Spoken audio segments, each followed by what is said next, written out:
Assalamualaikum warahmatullahi wabarakatuh. Selamat pagi, salam sejahtera bagi kita semuanya. Salam Om Swastiastu, Namo Buddhaya, salam kebajikan. Pertama-tama, marilah kita ucapkan puji syukur kehadiran Allah Subhanahu wa Ta'ala yang telah memberikan nikmat juga kesehatan sehingga kita dapat berkumpul bersama pada kesempatan kali ini dalam acara Malam Keakraban Mahasiswa Psikologi tahun 2023. Tak lupa salawat serta salam kita hanturkan kepada baginda besar Nabi Muhammad SAW beserta keluarga dan para sahabat Nabi.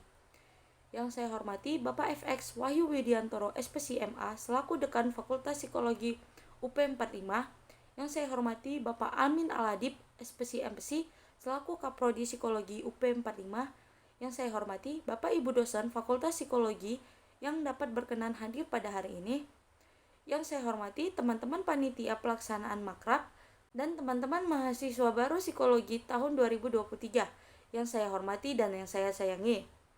Hadirin yang saya hormati, pada hari ini kita akan melaksanakan acara Malam Keakraban Mahasiswa Psikologi UP 45 tahun 2023 dengan tema Cara Belajar Asik ala Mahasiswa Psikologi UP 45. Izinkan saya, Malika Zura Iqbal selaku Ketua Panitia Makrab ingin menyampaikan sepatah dua patah pada acara kali ini. Teman-teman tahu nggak? Seumur hidup, manusia dituntut untuk terus belajar jika tidak ingin ketinggalan zaman. Teknologi yang terus berkembang membuat manusia juga harus menyesuaikan pola hidupnya. Keengganan belajar dapat menyusahkan diri sendiri, termasuk diantaranya mengurangi peluang mendapatkan penghasilan. Karena pentingnya manfaat belajar bagi kehidupan manusia, aktivitas ini harus dilakukan. Tantangan utamanya biasanya adalah kemalasan. Ada beberapa cara asik belajar yang dapat teman-teman terapkan sebagai mahasiswa psikologi. Di antaranya, yang pertama, belajar dalam suasana nyaman. Tidak mungkin belajar pada suasana yang hiruk-pikuk. Oleh sebab itu, ciptakan suasana dan kondisi belajar yang nyaman. Jika tidak memungkinkan belajar di rumah, coba cari tempat lain yang tenang dan nyaman. Misalnya, di taman, perpustakaan, atau tempat lainnya yang terbebas dari kebisingan. Yang kedua, menentukan metode belajar menurut hati. Setiap orang tentu memiliki cara belajarnya tersendiri. Terkadang, seseorang cocok dengan metode belajar A, tetapi tidak cocok dengan metode belajar B. Maka, terapkanlah metode belajar yang teman-teman senangi. Namun ingat, dalam metode belajar haruslah riang, jangan monoton. Jadikan metode belajar teman-teman bervariasi dan tidak jenuh apalagi bosan. Oleh karena itu, pastikan saja teman-teman sudah menentukan metode yang tepat dalam belajar. Yang ketiga, belajar dengan disiplin. Belajar itu juga perlu mengatur waktu, kapan teman-teman memulai dan juga beristirahat. Disiplin sangat diperlukan dalam menuntut ilmu, sebab dari disiplinlah orang-orang bisa menjadi sukses. Apabila dalam belajar teman-teman tidak disiplin, maka cita-cita untuk menjadi orang sukses akan terhambat. Buatlah daftar belajar lengkap dengan waktunya, kemudian tanamkan dalam hati untuk bertekad menjalankan daftar yang telah dibuat. Yang keempat, membentuk kelompok belajar.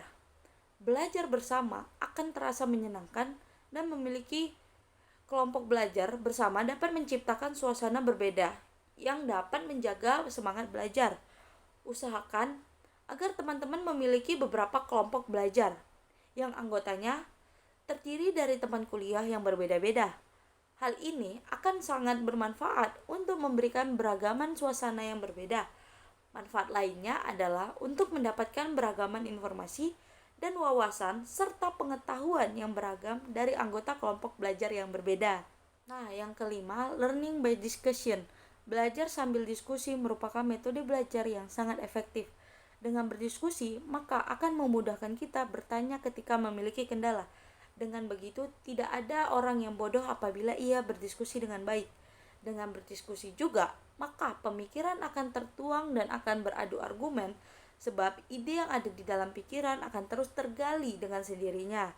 Dan berdiskusi juga akan membuat suasana menjadi produktif dan aktif. Nah, yang terakhir menggunakan teknik belajar Pomodoro. Mungkin sebagian dari teman-teman udah mengenal teknik ini agar belajar menjadi efektif dan semakin produktif. Buat teman-teman yang belum mengenal teknik Pomodoro ini, saya akan menjelaskan sedikit apa sih teknik belajar Pomodoro ini. Teknik belajar Pomodoro ini dengan metode mengatur waktu selama 25 menit dan menggunakan waktu tersebut untuk belajar. Namun ketika timer berbunyi, Gunakan waktu 5 menit untuk istirahat agar pikiran jauh lebih tenang dan rileks. Kalau 5 menit sudah berlalu, set waktu timer ke 25 menit kembali dan mulai belajar lagi. Teman-teman bisa mengatur waktu sesuai yang teman-teman inginkan. Yang penting adalah teman-teman harus bisa mencoba on time dan produktif selama timer belum berbunyi. Nah, adapun kesimpulan dari tema kali ini, yaitu gaya belajar merupakan bagian dari sistem belajar.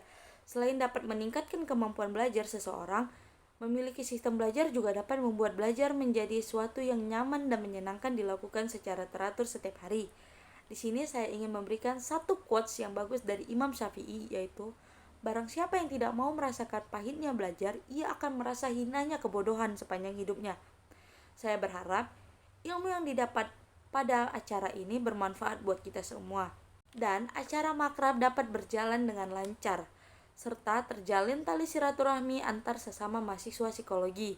Terakhir, saya ingin mengucapkan terima kasih sebesar-besarnya kepada seluruh pihak yang telah berkontribusi dan mensukseskan acara ini. Demikian sambutan dari saya. Apabila ada kesalahan kata dan kekurangan dalam penyelenggaraan acara ini, saya mohon maaf. Penjahit benang di dalam peti, Ibu Tuti menjahit kebaya. Saya pamit undur diri. Terima kasih atas perhatiannya. Wassalamualaikum warahmatullahi wabarakatuh.